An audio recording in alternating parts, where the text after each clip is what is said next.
श्री कृष्ण कहते हैं कि प्रत्येक व्यक्ति इस भौतिक शरीर रूपी रथ पर आरूढ़ है और बुद्धि इसका सारथी है। मन इसका लगाम है तथा इंद्रियां घोड़े हैं। इस प्रकार मन तथा इंद्रियों की संगति से ये आत्मा सुख या दुख को भोगता है। मृत्यु के समय जीव द्वारा विकसित की गई चेतना उसे दूसरे शरीर में ले जाती है। कौन क्या कर रहा है, कैसे कर रहा है, क्यों कर रहा है, इन सब से आप जितना दूर रहेंगे उतना ही आप खुश रहेंगे। अहंकार, घमंड, क्रोध और निष्ठुरता यह अज्ञान से उत्पन्न हुए आसुरी प्रकृति के लोगों के भुन है। इनका त्याग करना ही हमें अच्छा इंसान बनाता है।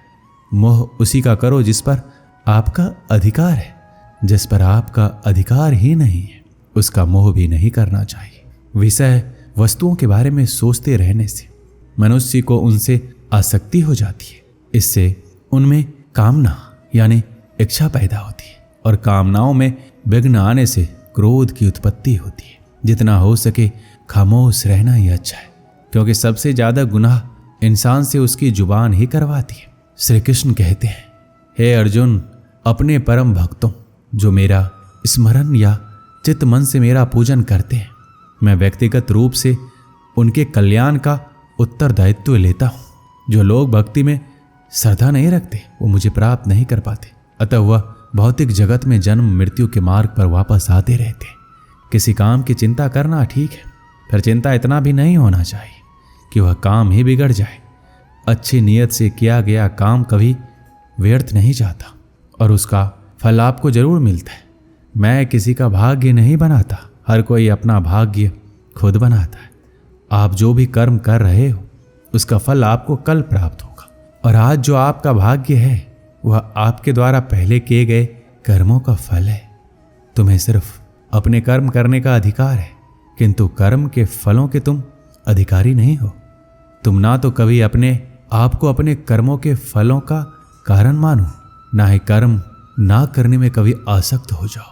सही कर्म वो नहीं है जिसके परिणाम हमेशा सही हो, अपितु सही कर्म वो है जिसका उद्देश्य कभी गलत ना हो। पूर्णता के साथ कभी किसी और के जीवन की नकल करके जीने की तुलना में अपने आप को पहचान कर अपूर्ण रूप से जीना बेहतर है। जब भविष्य धुंधला पड़ने लग जाता है तब आपको अपने वर्तमान में ध्यान केंद्रित करने की आवश्यकता है। कोशिश कर, हल निकलेगा, आज नहीं तो कल निकलेगा। जीवन की सबसे बड़ी गलती वही होती है जिस गलती से हम कुछ सीख नहीं पाते हैं। जब हमारा दिमाग यानी कि मन कमजोर होता है तो परिस्थितियां समस्या बन जाती है, लेकिन जब मन स्थिर होता है तब परिस्थितियां चुनौती बन जाती है। जब हमारा मन मजबूत होता है तो परिस्थितियां अवसर बन जाती है। मनुष्य की मानवता उसी वक्त नष्ट हो जाती है जब उसे दूसरों के दुख पर हंसी आने लगती है। समय यही सिखाता है कि जिंदगी किसी का इंतजार नहीं करती, ना ही किसी के लिए रुक सकती है। मनुष्य को अपने कर्मों के संभावित परिणामों से प्राप्त होने वाली विजय या पराजय, लाभ या हानि, प्रसन्नता या दुख इत्यादि के बारे में सोचकर चिंता से ग्रसित नहीं होना चाहिए। यदि आप अपनी गलतियों से कुछ सीखते हो तो गलतियां सीढ़ियां हैं, और नहीं सीखते हैं तो गलतियां सागर है। निर्णय आपका है, चढ़ना है या डूबना है। समस्या इतनी ताकतवर नहीं होती कि जितना हम उन्हें मान लेते। कभी सुना है कि अंधेरे ने सुबह को होने ही नहीं दिया।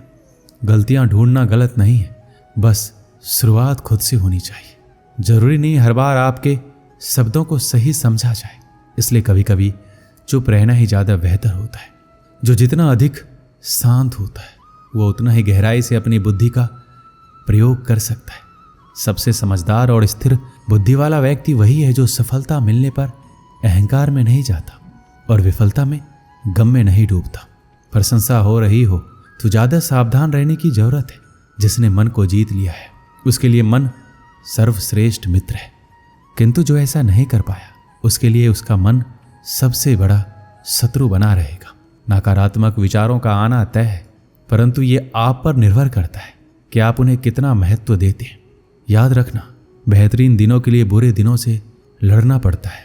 जीवन में कुछ भी स्थायी नहीं है, इसके लिए स्वयं को अधिक तनावग्रस्त ना करें, क्योंकि परिस्थितियां चाहे कितनी भी खराब हो बदलेगी जरूर। संसार में परेशानी देने वाली की हस्ती कितनी भी बड़ी क्यों ना हो, पर भगवान की कृपा दृष्टि से कभी बड़ी नहीं हो सकती। प्रेरणा का सबसे बड़ा स्रोत आपके अपने विचार है, इसलिए बड़ा सोचें। खुद को जीतने के लिए हमेशा प्रेरित करें। जिसने मन को जीत लिया है उसने पहले ही परमात्मा को प्राप्त कर लिया है, क्योंकि उसने शांति प्राप्त कर ली है।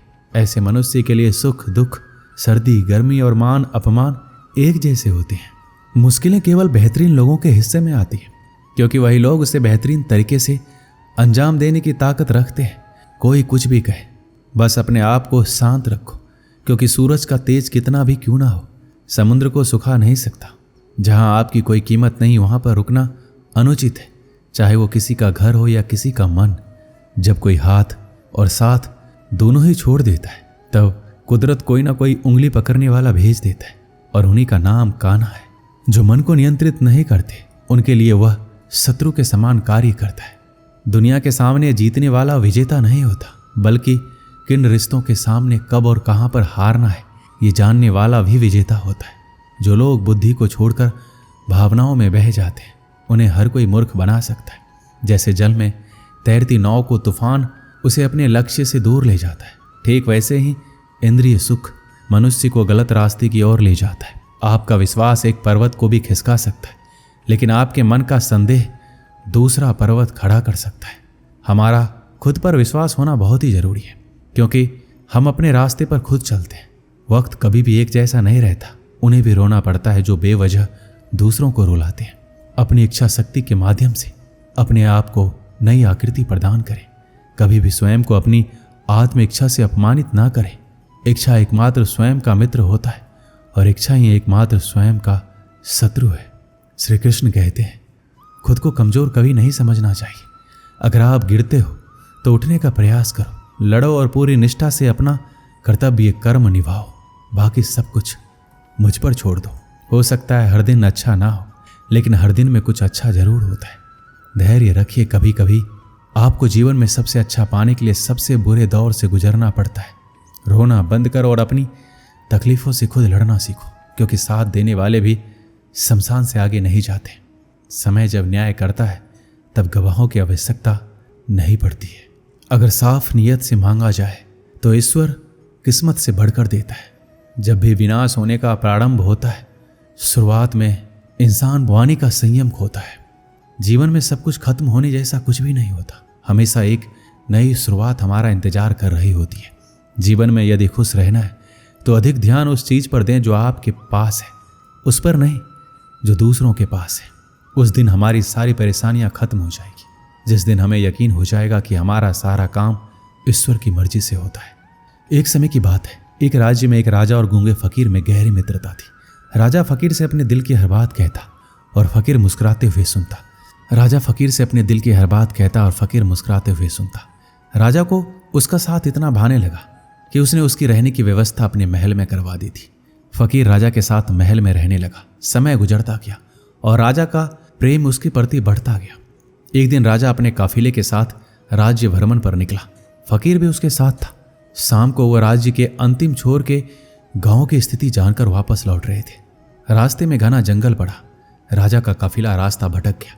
राजा ने अपने सारे सैनिकों को रास्ता ढूंढने के लिए चारों दिशाओं में भेज दिया और खुद फकीर के साथ एक पेड़ के नीचे सुस्ताने लगा।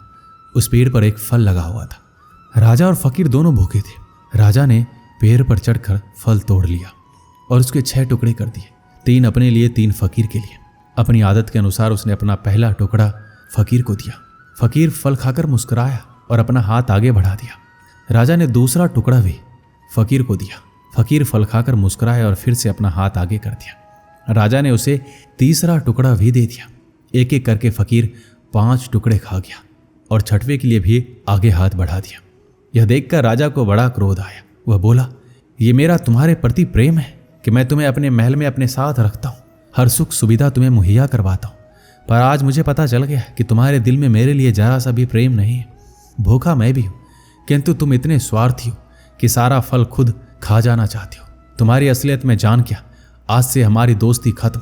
अभी इसी वक्त मेरी नजरों से दूर चले जाओ। यह सुनकर फकीर वहां से चला गया। फकीर जाने के बाद राजा फल का आखिरी टुकड़ा खाने लगा। फल को चबाते ही उसने फल थूक दिया। फल इतना कड़वा था कि उसे खाया ही नहीं जा सकता था। राजा को समझ आ गया कि फकीर क्यों सारे टुकड़े मांगकर खा जाना चाहता था, क्योंकि फकीर राजा से बहुत प्रेम करता था। राजा की दी हर चीज वह खुशी खुशी स्वीकार करता था और सदा मुस्कुराता रहता था। इसलिए जब राजा ने उसे फल दिया तो उसने स्वीकार कर लिया और कड़वा होने के बावजूद भी मुस्कुराते हुए खा गया। वह सारे टुकड़े इसलिए मांगकर खा जाना चाहता था ताकि राजा को इस बात का पता नहीं चल सके कि वह उसे कड़वा फल खिला रहा है। जब राजा के दिए गए मीठे फल उसने खुशी खुशी खाए थे तो कड़वा क्यों नहीं खाता। ये बात समझ में आने पर राजा पछताने लगा, मगर अब देर हो चुकी थी। अपने संदेह के कारण वह अपना परम मित्र खो चुका था। इस कहानी से हमें क्या सीख मिलती है? सच्चा दोस्त कभी आपका बुरा नहीं चाहेगा, वह आपको रोकेगा भी आपके भले के लिए। सच्ची दोस्ती हमेशा सहज कर रखे। दोस्ती के फल में संदेह का कीड़ा लग जाए तो उसे खराब होते देर नहीं लगती। इसलिए जब भी दोस्ती करें भरोसे की नींव पर करें। दोस्तों, इस वीडियो में बस इतना ही। मिलते हैं अगली वीडियो में। अपना ख्याल रखिएगा। जय श्री कृष्ण।